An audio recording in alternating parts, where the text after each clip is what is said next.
વાર આપણે એક જરૂરિયાતમંદની સેવા કરવા માટે આજે આવી ગયા છીએ પાછા વિસાવદર તાલુકાનું કેવું ગામ કીધું બેન? રાવણી ગામ છે અને ત્યાં એક જરૂરિયાતમંદ પરિવાર છે. તમે જોઈ શકો પ્રમાણે આ બેન છે અને ભાઈ છે.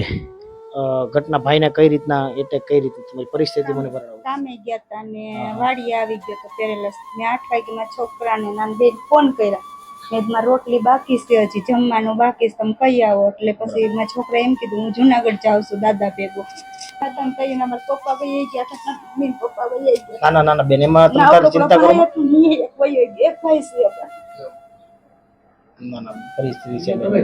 તમે રો બેન તમે રો તો જો મારા ભાઈ ને ઓલું થાય એટલે તમે ઉપાધિ કરો માં અમે તમારા ભાઈઓ એટલા બેઠા છે તમારા ભાઈઓ જ છે બેન બરોબર. અમે અહીંયા મહિના 1.5 મહિના દાદા